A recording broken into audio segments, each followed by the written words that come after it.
Ciné Madame revient le 5 juillet à l'occasion d'un numéro double juillet-août de Ciné Mensuel. C'est notre une francophone.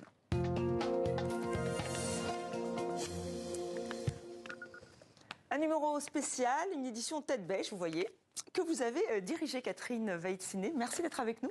Un vrai plaisir. Merci de m'inviter. Le 5 juillet, 40 pages à moins de 10 €, un tirage de 40 000 exemplaires.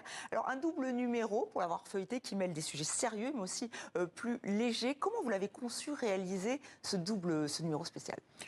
En fait, on avait lancé Ciné Madame en 2019, puis bon, ça s'était arrêté. Et puis là, on s'est dit, c'est l'été, allez hop, on y va. Et puis, au début, on voulait faire 10 pages sur Ciné Madame et 30 sur Ciné Mensuel, comme d'habitude. Puis, j'ai passé toute une nuit à réfléchir en me disant, on parle de parité, c'est quoi cette histoire? 20 pages, allez hop.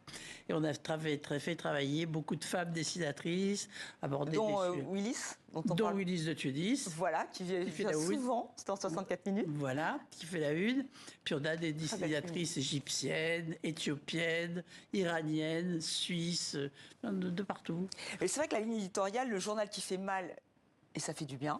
Ou alors, on a aussi le journal qui ne simule pas pour Ciné Madame. Il faut toujours cultiver cette impertinence de ton. Oui, parce que si on fait un journal, autant dire la vérité, c'est pas la peine de pipoter. Donc, quant à faire, ça fait mal et ça fait du bien. Ça, c'est plutôt le dessin qui doit être un coup de poing pour être... voilà, c'est pas une petite anecdote, un dessin. Ça peut, mais ça ne devrait pas l'être. Et puis, pour les femmes, ne simule pas. Hein, simule depuis tellement longtemps qu'il faut quand même... Et puis alors, ce qui est très drôle avec Ciné Madame, quand on l'a fait régulièrement, c'est que les hommes le lisaient, mais c'est fou, quoi. Pour apprendre des informations, certainement. Parce qu'ils sont curieux et qu'ils veulent savoir.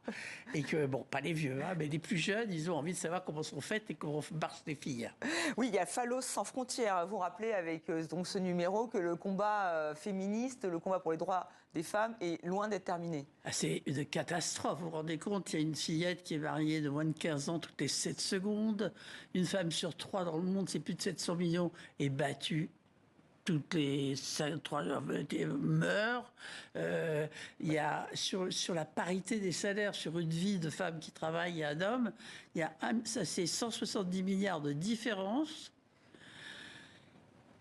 Alors là, 2 fois le PIB mondial. Voilà, et puis vous parlez aussi des combats à Gaza. Nous, on en parle souvent sur cette antenne, puis surtout sur Terrienne, Terrienne qui est vraiment notre rendez-vous féministe. Vous vouliez ajouter? Oui, 200 millions quand même de femmes excisées, dont 60 000 en France. Voilà, et d'où l'intérêt de le rappeler. Est-ce que le regard a changé avec MeToo? Vous, au sein de votre rédaction, est-ce que vous êtes avec aussi de jeunes journalistes? Et est-ce que c'est compliqué? Parce qu'on dit souvent que c'est un problème transgénérationnel. Est-ce que vous êtes d'accord ou pas? Alors là, moi, j'ai pas la langue dans ma poche, donc mais là, je dois dire que la jeune génération me stupéfie, quoi. Dans le bon sens ou pas? Dans le bon sens. Elles disent tout, elles racontent tout, elles supportent rien. Il y a d'ailleurs une jeune étudiante qui raconte comment elle a un travail d'été. On n'arrête pas de lui mettre la main aux fesses, y compris le patron, enfin bon, tout ce que vous pouvez imaginer. Et elle est obligée de quitter ses boulots, quoi. Alors qu'elle a besoin de bosser pour son année. Il y a aussi, par exemple, le cap de la cinquantaine. Un éditorial très intéressant, oui, qui m'a concerné. Voilà. Que je vous invite à lire dans Ciné Madame. Et d'ailleurs, il y a une série très drôle de Soft dessus qui a fait une demi-page de dessin, qui appelle sa copine et qui lui dit, bon, dis donc, c'est quoi le bon régime cette année, etc. Donc on les voit discuter. Puis à la fin, t'as raison. Et le bon régime, c'est de ne pas faire de régime. Mais est-ce que ce n'est pas compliqué de rester indépendant quand on est dans les médias, quand on est dans la presse écrite, quand on sait la difficulté d'exister? C'est extrêmement compliqué. On est des survivants. Il y a d'une part les journaux qui ont beaucoup d'aide et tout ça. Et nous ne vivons que de nos lecteurs, sans publicité, sans mécène, sans personne. Donc la presse libre, c'est un bijou. Vraiment, actuellement, il en reste très, très, très peu.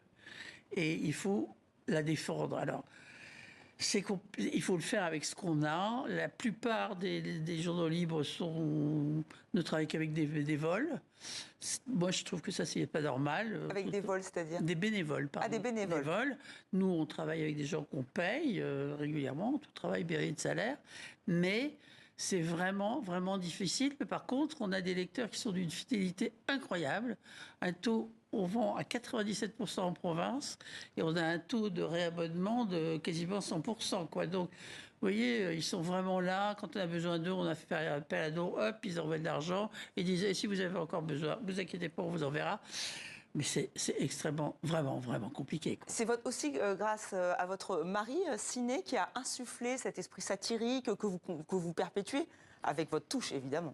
Oui, bien sûr. En fait, on l'a créé ensemble, hein, parce que moi, la presse écrite, j'avais abandonné en 66-67, donc vous voyez, c'était loin. Oui, mais vous étiez pionnière dans la presse féminine, notamment. Tout à fait. Ah oui, ça, tout à fait. Mais à l'époque, quand j'avais 20 ans, quoi, on avait des vrais sujets, la pilule, l'IVG, le droit d'avoir un chéquier, le droit de travailler, l'autorité parentale, tout ça, on n'y avait pas droit.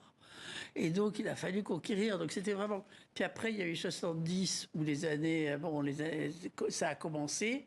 Et puis là, le féminisme a été très dur. On les accusait elles voulaient couper les couilles des hommes. Enfin, il y a toujours des trucs comme ça. Alors que là, c'est plus du tout ça, quoi. Mais je ne connais pas une jeune femme qui actuellement n'est pas féministe et qui le revendique. Voilà, féministe, et elle le revendique comme Ciné Madame, voilà, qui ne simule pas. Le journal qui ne simule pas, tête bêche, avec donc ce numéro, le journal qui fait mal, ça fait du bien. Merci, ça fait du bien de vous accueillir aussi, Catherine Veil-Ciné. Merci beaucoup. Merci et sur le 5 juillet. Et c'est